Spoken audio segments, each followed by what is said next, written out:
ಭಾಳ ಇಂಪಾರ್ಟೆಂಟ್ ಘಟ್ಟ ಎಲ್ಲರಿಗೂ ಕೂಡ. ಇದೆಲ್ಲ ಬಿಸ್ನೆಸ್ ಮಾಡೋದು ಅದೆಲ್ಲ ಬರುತ್ತೆ. ಮ್ಯಾರೇಜ್ ಅನ್ನೋದು ಬಂದ್ಬಿಡುತ್ತೆ, ಮದುವೆ. ಇಲ್ಲೇ ನೋಡಿ ಮೇಜರಾಗಿ ಎಲ್ಲರಿಗೂ ಸ್ಟಕ್ ಆಗೋದು. ಅನೇಕರು ಹೆಂಗೋ ಒಂದು ಕೆಲಸ ಹುಡ್ಕೊಂಡ್ಬಿಡ್ತಾರೆ, ಯಾವುದೋ ಒಂದು ಸಂಬಳ ತೊಗೊಂಡ್ಬಿಡ್ತೀವಿ, ಏನೋ ಒಂದು ಮಾಡಿಬಿಡ್ತೀವಿ. ಪೋಷಕರಿಗೆ ದೊಡ್ಡ ತಲೆನೋವಾಗಿರ್ತಕ್ಕಂಥದ್ದೇ ವಿವಾಹ. ವಿವಾಹದ ಕಾಂಬಿನೇಷನ್ನು ದಶಾದಲ್ಲಿ ಭುಕ್ತಿಲಿ ಇದೆಯಾ ಅಂತ ನೋಡಬೇಕು.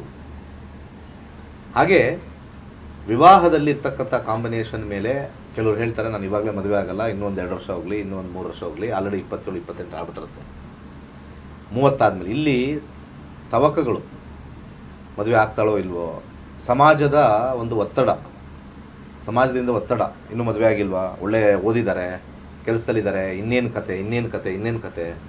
ಸಮಾಜದ ಒತ್ತಡಗಳು ಬಹಳಷ್ಟು ಇರ್ತಕ್ಕಂಥದ್ದು ನಮಗಿಲ್ಲಿ ಕಂಡುಬರುತ್ತೆ. ಸೊ ಈ ಒತ್ತಡಗಳಲ್ಲಿ ಮಾನಸಿಕವಾಗಿ ಚಿಂತೆಗೆ ಒಳಗಾಗ್ತಕ್ಕಂಥದ್ದು ಮೊದಲನೆಯದು ಪೋಷಕರೇ. ಸೊ ಆ ಕಾರಣ ನಾವು ಜಾತಕಗಳನ್ನು ಅವ್ರದ್ದು ನೋಡಿ ಇವರಿಗೆ ಮದುವೆ ಯೋಗ ಇದೆಯಾ, ಮದುವೆ ಆಸಕ್ತಿ ಪಡ್ತಾರಾ ಅನ್ನೋದು ಒಂದು. ಎರಡನೇದು, ಲಕ್ಷಾಂತರ ರೂಪಾಯಿ ಖರ್ಚು ಮಾಡಿ ನೀವು ಮದುವೆಯಲ್ಲಿ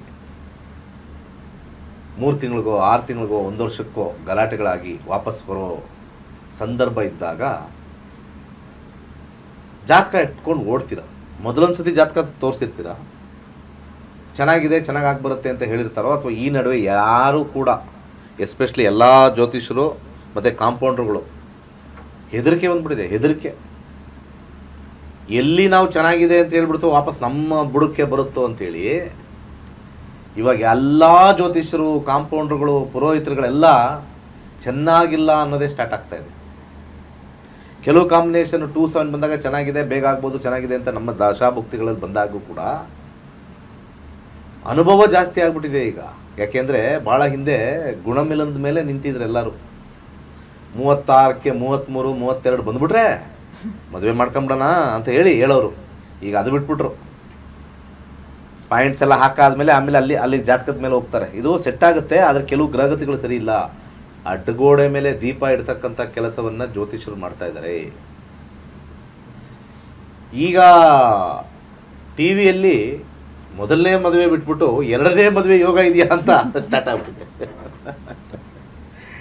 ಮಾಡೋಕ್ಕೆ ಕೆಲಸ ಇಲ್ಲದೆ ಇರ್ತಕ್ಕಂಥ ಜ್ಯೋತಿಷರು ಎಲ್ಲ ಕಡೆ ನೋಡ್ತಾ ಇರ್ತೀನಿ, 2ನೇ ವಿವಾಹಕ್ಕೆ ಯೋಗವಿದೆಯಾ ಅಂತ ಸ್ಟಾರ್ಟ್ ಆಗ್ಬಿಟ್ಟಿದೆ. ಮೊದಲನೇ ವಿವಾಹನೇ ಸರಿಯಾಗಿ ಹೇಳದೇ ಇರತಕ್ಕಂಥ ಜ್ಯೋತಿಷಿಗಳು 2ನೇ ವಿವಾಹದ ಬಗ್ಗೆ ಮಾತಾಡ್ತಾ ಇದ್ದಾರೆ ಅಂತಂದರೆ